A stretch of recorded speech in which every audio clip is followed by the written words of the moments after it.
This is the guy to Georgia Outdoors. I know it's a little windy, but right now we just put the boat in down here at St. Simon's. My dad's parking the truck. Last week we were up in the furthest part of the mountains up there right under the Tennessee, North Carolina catching rainbow trout. Now we're down here near St. Simon's. We're gonna go after some trout, some redfish, really whatever bites. We got a quart of shrimp. We're going to fish under some floating corks, maybe some different styles, but today we're gonna see if we can put some fish in the cooler. I haven't saltwater fished in a while. I'm looking forward to it, and hopefully we can have a fish fry.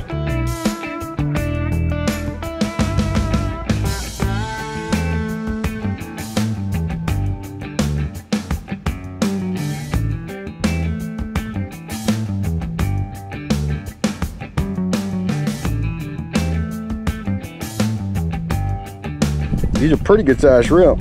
They are. I love them be like that. That thing you put in there that rock right off. I got my little Lewis Mach 1 speed stick with a 30-pound braid, little popping cork, and I actually had that popping cork tied on upside down, so I don't need no comments below. And then I got about a 2-foot leader of fluorocarbon with a little hook at the end of it. So I do need to flip that cork, but not now.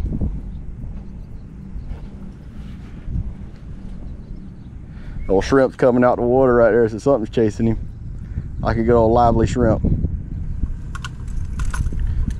There we go, he got it that time. Oh, that one's he took it hard. Let's see what we got. He's fighting pretty good. I don't think he's a big fish.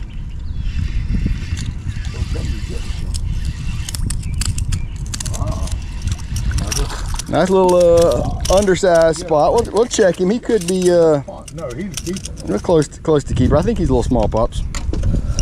But yeah, he's not a. You don't think he's 14? No, sir. That's a spot tail, ain't it? Yes, sir.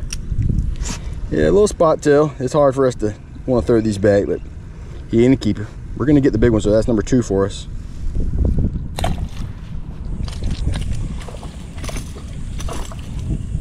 Trout. Look like a keeper trout. Maybe. I ain't caught a trout in so long. I don't really know what's a keeper trout and what's not, but that looked like it might be a keeper trout. All right, we caught a trout, 12-inch trout.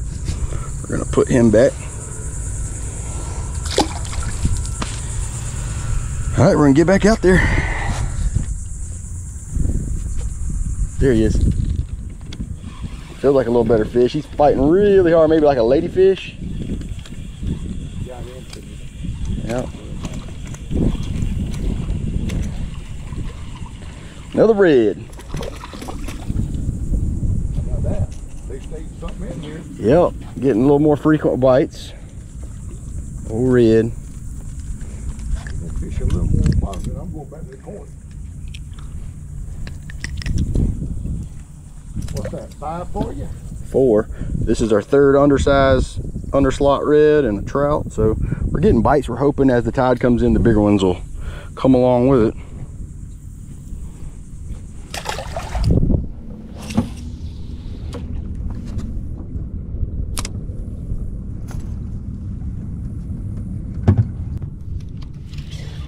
There we go. Oh yeah.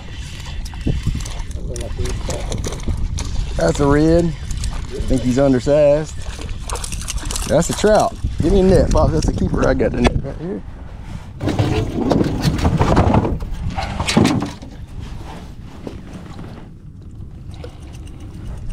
There we go. I think we may have a keeper trout. Nah, not a keeper trout. They look bigger coming in, don't they? They do, and when you ain't caught one in a long time, kind of hard to remember what they look like. Another 12-inch trout. We're gonna get him back. Pretty fish though. Real pretty. Come on.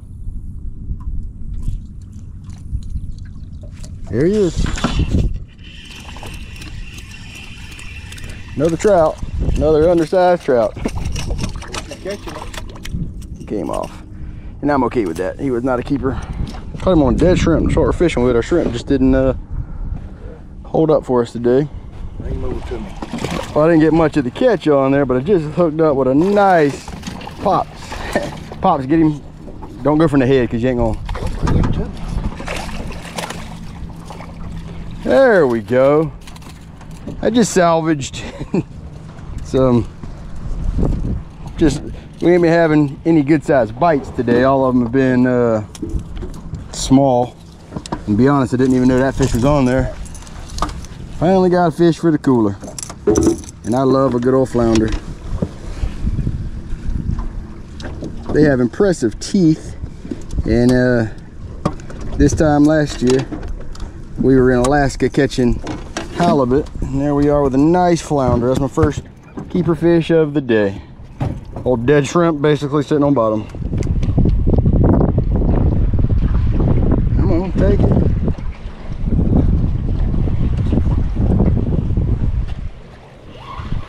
I got him. Yeah. It feels a little better, but it very well could be a shark. He didn't run with it, so it could, I don't know what it is.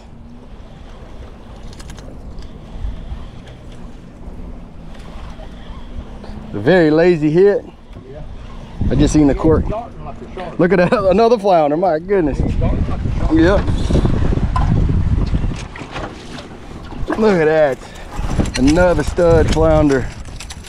Right out to that point, pops into the cork, just barely goes under. Cork just barely goes under.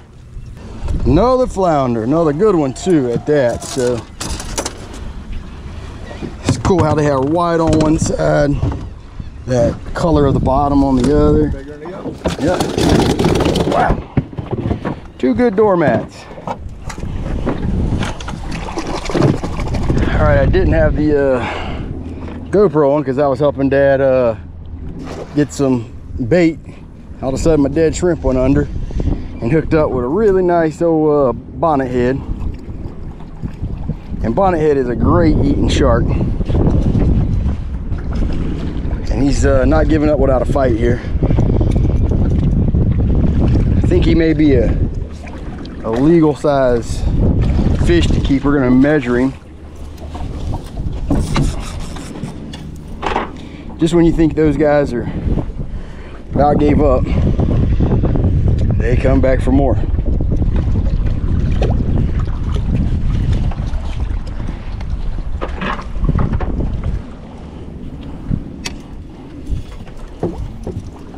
There he is.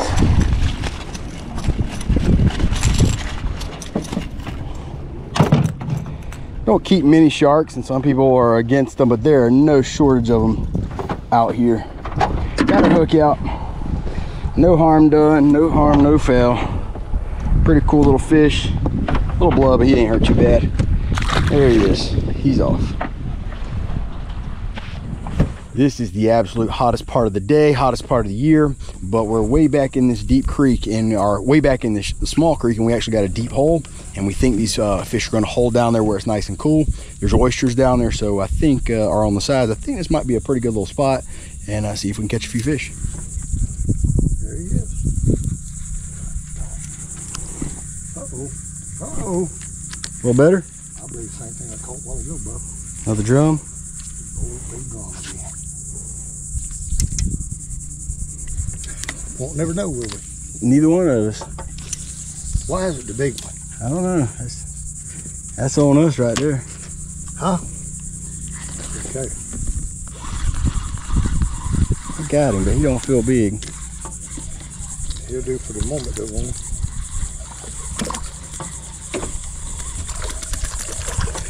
We got to get back to those bigger bites.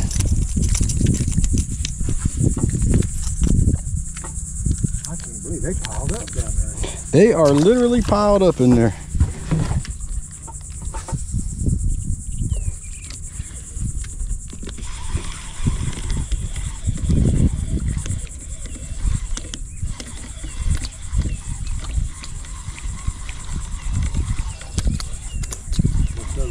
Look at that, look at that. They're getting bigger, but they're still not Big enough. not where we need them to be. Never know what was. See what I'm going to try, just to see where we at with things. Oh, Hit it. there he is. Think I made that grunt for nothing? I would have wasted that. Makes a perfectly good grunt.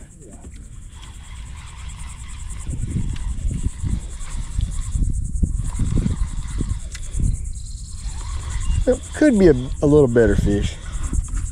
Yeah, I think it's a little better.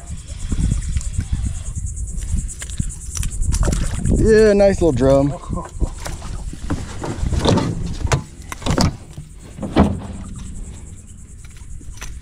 It's slower on the move.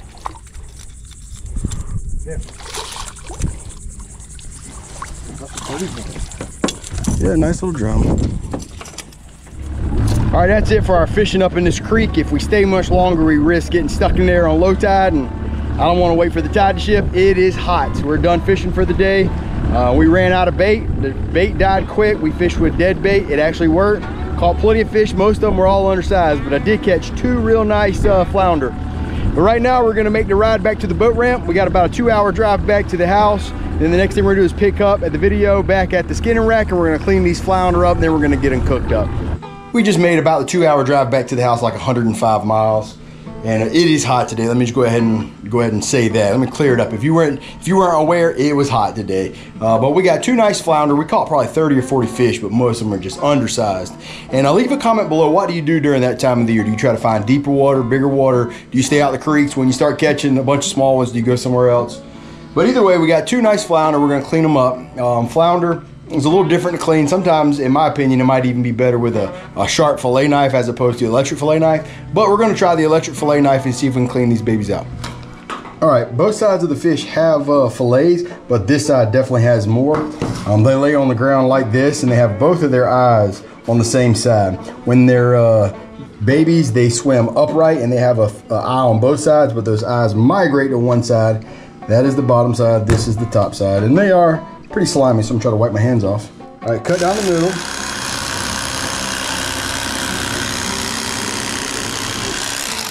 All the way down, and then work the bottom half and the top half.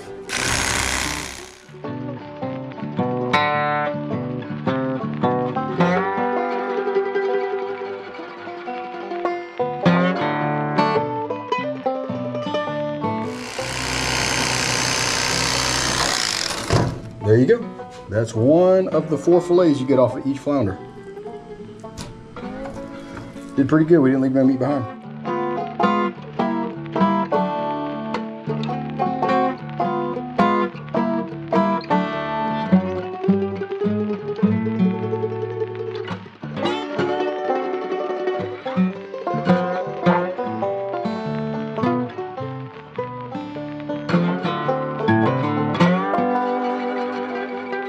And that's it. The last one was relatively small, but we got it.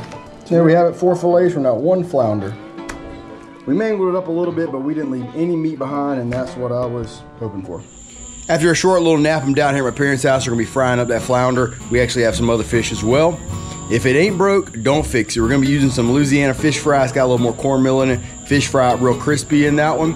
We're gonna be using some Tony Sacheries, and if you watch the channel, you know I love my Tony Sacheries, and we're just gonna fry it up. And my mom's gonna make some homemade tartar sauce, and we're gonna keep it pretty simple, French fries, hush puppies, and that is a good wrap up to an evening. The flounder was delicious. It was definitely the star of the show. I wish we would have caught more fish today, or keeper size, but we ended up catching, we did some math, probably 25, 30 undersized redfish and trout and black drum, but we did catch those 2 flounder and made for a nice meal with the family. Hope you enjoyed this video. We have a lot of fun making them. This past week, within 7 days, me and my dad were up in Blue Ridge, up in the mountains catching rainbow trout, and then we're at the coast near Brunswick, St. Simons, catching flounder and redfish. So Georgia has a lot to offer, and we like to get as much out of it as we can. About to go back to school in about another week, so my summer's over and we're gonna be getting focused on hunting. But like I said, I hope you enjoyed this video. Hit that subscribe button, really helps us out. Until the next one, this has been the unofficial, no doubt incomplete guide, Georgia Outdoors.